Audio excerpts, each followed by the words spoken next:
Welcome to Rappahannock Issues. I'm Tom Cohen, And I'm David Kerr. and we're going to be looking at topics that are of interest to our community, both regionally and to the state.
Hello, I'm David Kerr, and welcome to Rappahannock Issues.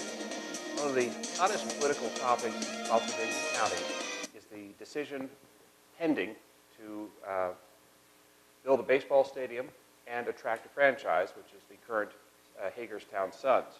There's been a lot of debate on this. It involves as much as $33 million in investment, possibly as much as $27 million from the county of Spotsylvania. There are there are two different sides to this issue, and we're going to be talking with Tim McLaughlin, who is a member of the County Board of Supervisors. Tim is a former Marine officer and a product manager at Marine Corps Combat Development Command. Marine Corps Systems Command. Thank you, sir. Sorry about that. And Tim has been a member of the board since 2011. This is a very big proposal, and it seems to have kind of come on us all at once. And I know you have very serious reservations. In fact, you're opposed to the proposal as it stands now. Could you kind of outline the deal and explain some of your concerns and your opposition to the proposal? Sure.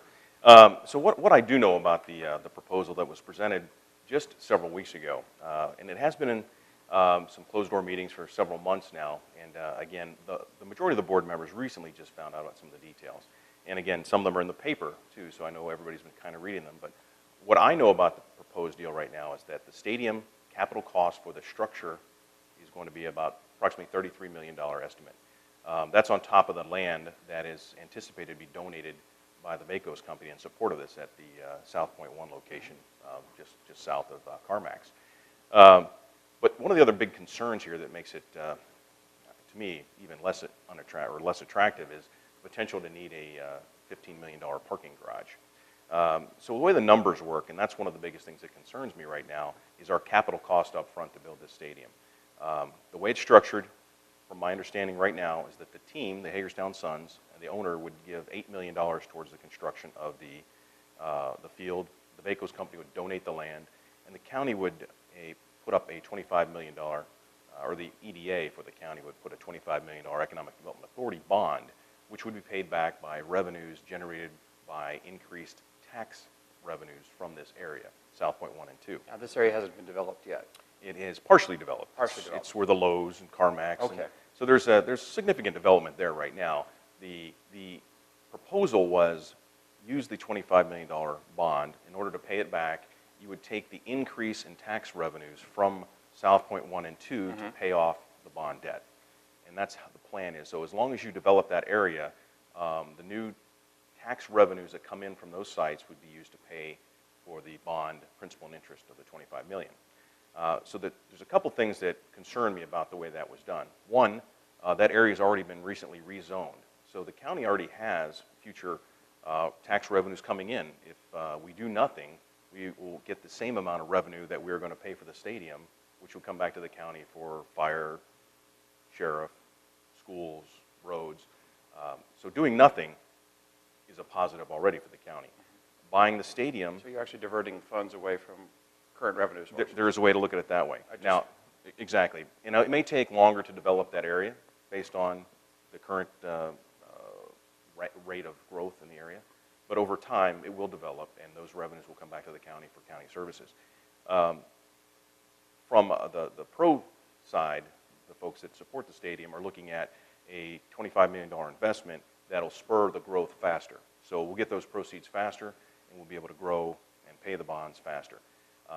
One of the problems that came up is that the economic analysis done by the Davenport Company, which is it's on retainer for the county, so it's the county's economic advisors. They did an initial look, and based on $25 million, they said that there would be enough new tax revenue growth to pay for the bonds to build the stadium. Well, one of the concerns is the stadium cost, in order to reach the revenue projections they have, the South Point 1 and 2 must be developed in 5 years. So anything after 5 years, it's going to have to dig into the taxpayers' pockets. So if all of it doesn't develop in the first 5 years, if it takes 10 years to develop, that's more money coming out of the taxpayers' pockets to offset the bond debt. Now, the original revenues projections were based only on $25 million, but the county has to borrow $27.5 million up front to pay the first 2, maybe 3 years of interest only on the bonds. So we're going to borrow the money, so we don't have to make payment for the first 3 years. You're borrowing the money to pay the interest. Yeah, there was a thing several years ago about the housing bubble. Very similar type things occurred. We borrowed money to pay down the debt. So what we're going to end up with, so the real debt is $27.5 million that we're going to borrow. Now, the other concern here is in order to meet the projections, it means you have to build out South Point 1 and South Point 2 to achieve the debt, the new tax revenue. But in doing so, you're going to build over the parking lot for the stadium. And that's what's generating the other issue with the parking garage. And the parking garage is going to cost $15 million of county taxpayer money to build that. So now the stadium, in reality, because you have to take it as the whole package. It's not $25 million, it's $42.5 million of debt in order to meet the projections that they're 42.5. 42.5, which includes the stadium construction, the debt service, and the new parking garage. So that's what the second Davenport analysis we asked for, include the whole $42.5 million, of which we received that report at 11:30 on Tuesday before the meeting. So a lot of concerns. One of the big concerns I have with the stadium is that all the Davenport study looked at was the capital facility cost. We didn't look at the life cycle cost. And I don't know. I was going to ask, what about the operations and maintenance and the probably renovations required later on? Are those factored in? They're not. That's not part of the $42.5 million. And that's one of my biggest concerns is that even the owner of the stadium said annual operating costs $400,000 to $500,000 per year, of which the county's on the hook to pay the majority of it. The county has to pay for all sheriff, all fire, all ambulance, for all events. The revenue from the stadium, the only revenue we get is from the lease, which is $150,000 a year, and it doesn't increase over the 25-year length of the loan, or length of the lease, which is just insane. The team gets all the revenue from advertising, they get all the revenue from the special boxes, they get the revenue from the naming rights, they get all the revenue from the new county parking garage. The other source of revenue, any other event that they hold outside of baseball, the county will get 5% of the ticket sale. And now we're coming towards the end of our segment. You outlined, I think, a very in-depth view of the lease and why you don't think it's a particularly good deal for Spotsylvania or the taxpayers. What are you hearing from your constituents? You represent the Chancellor District? Correct. And Are people calling you and giving their opinions? They are. I've gotten a considerable number of constituents have called and emailed. The vast majority are against the proposal because they're looking at there's a lot of information that's not known. It's been just a lot of unknown details. And I think it's not the way to move forward on this project at this point. Well, Tim, I really appreciate your coming and joining us on Rappahannock Issues. You've given a very enlightening discussion about what's really behind this deal and your concerns. A very rational presentation. I want to thank you for that. Thank you for being on Rappahannock Issues. I hope we'll see you again. Okay, I appreciate it. Thanks again. Thank you, sir.